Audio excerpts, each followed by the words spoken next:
Talo falava ai o whaapoponga nei o aua tamua mai Samoa. Ua whaftai whaapitoa ai lava i tutonu o le moto al palimene le whaipule le tumalo vai maunga tasi le sunga sula mana i tau ili tui vasa. I le minista umlai ba lele mauafu ai o ngā luenga te tele le sunga olo a fua fitiva ai. I le toe te tala ai leo umlai ba lele i whangali.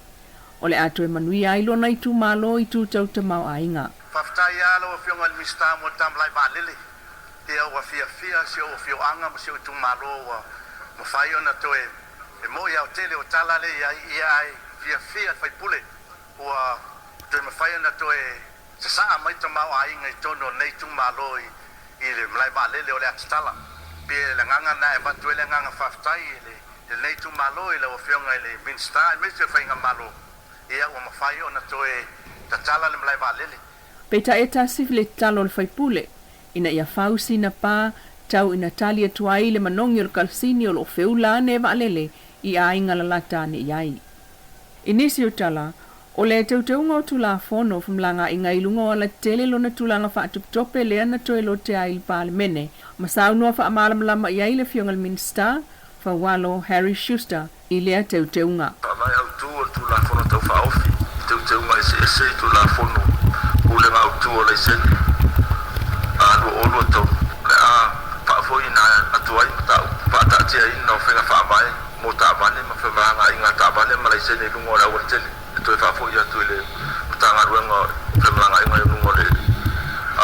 le LTA Land Transport Authority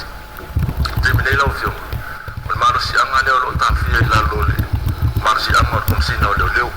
ma o maro si anga le ta fel kom si no o le e ma fa ya i ona to fia kom sina so se pulenga lava po se mtanga ruanga malu e a vea ma pulenga e baba ia fa maranga inga i tabarea e fia ila tulanga le laise ni no o tabani o sala i mo i lungole o le awal o le fatati o tulanga fa o fenga fa bai te o ia i tabani i lungole awala la fionga o le manato o tu ala ino fa ia tulanga le ona e tasi la va le vaenga o le o tulafono le a inga ma tiute au tu on tanga luanga le o fa malo si o tu la fun au tu langa tau la sene ina ma le fainga fa vai fe ba ngai ngai kungo da wan ire a inga ma tiute o le o tiute o le fa malo si o tu la fun o le pui ina o le saunga le mo tangata o le pui ina o metotino le malo le tu e fa pe fo ile tom fai tu la le mo le soli tu la fono tangata o tu la fono o tu te autu ale o le tanga luanga le leo lo ta fe ngai la ta dia pe tanga luanga le leo e tu langa e fa marsi no le sala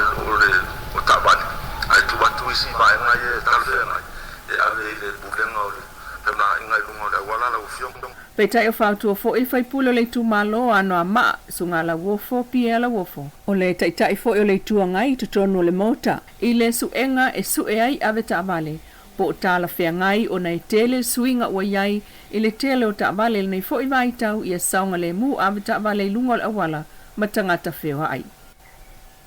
Ua sanga whamausalia i la valso o tanga al malo Samoa mal malo Japani. Ina ua toeto i ai fo il whainga malo nei. Ai mai se ol pui ngau le saunga le mue ala mai le mtanga luenga o leo. Ma fale pui. I lo lato va leo le ngatai fale wa tau awalo i atua nei i ai le malo Japani.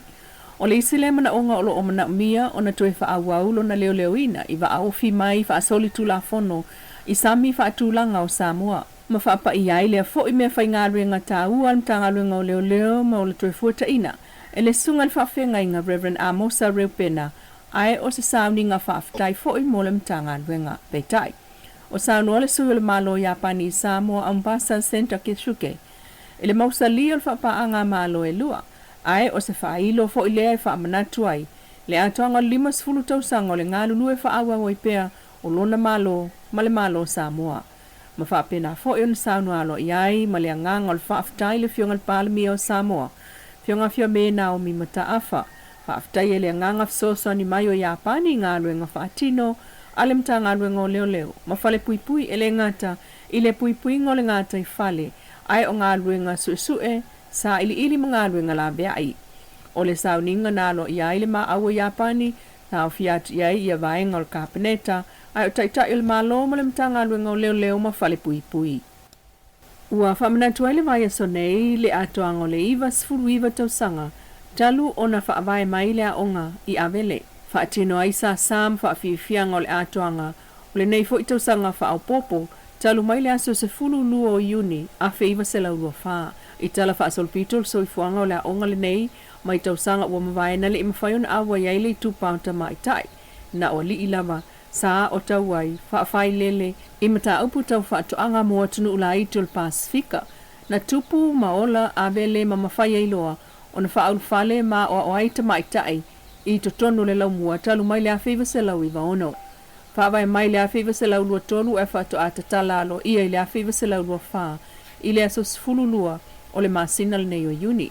Mo li mau i ata tu sa opo o live tala lau mua le tele o ana tama whanau, o tama mateine tuai sa tauatia ea lea onga, na awai lango e o pongi wha moi.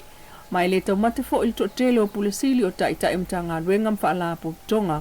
ma ila to wai uleia onga sa oai i le pua tau nofo. Sa fai sao fo i alo ma whanau o le lau mua e ala i la to siva wha lenga nuu, i le umane o whai ngalo tu wha apitoa, ai o wha lau loina o la to ta leni e pe o ta longa, polo keti ma mata upu, o lo oa ua mai a wha ta tia. Whamna tui no leiva iwa tausanga, o le lau mua o avele, e to e mana tuai e le to tele,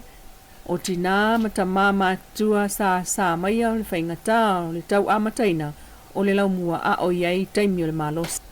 Talfa ai ul finangalo ai o matai matina o sa talo e whaamuta sa wanga i totono o le fiuanga, i le adlalea i le Eve Project, o le mana onga le fiuanga o sa talo, e whaamuta ia ma whauma sa wanga e to e tupu maalia e mai i totono o lato lavanu, e peo na ieli so enga whaalea o onga le to manga mo e popoanga tia i lalo whaamalu stasi o poloketi o taua o le Eve's Project. Leo lo whaapa anga ai, le Samoa victim, pe vaalua ai, ma le University College of London, UCL, o le auina mai lea o whaamaumaunga, o le mawalunga, ma le tu aingo sa wanga foi, o lo oitu tono ainga taitasi o le fiuanga. E lua aso le vai aso ua mawae lea sa whaanga solo el por kalame lea, ai silia ma le tolu se fulu tangata o le fiuanga na awai. E au fiai ma matai fai upo le nu, o tina matupulanga talavou. I le pepa o whamtalanga o lo whailoa mai ai le vai le e silia ma le tolu se fulu i kulupu, e tolu o matai tina matupulanga talavou.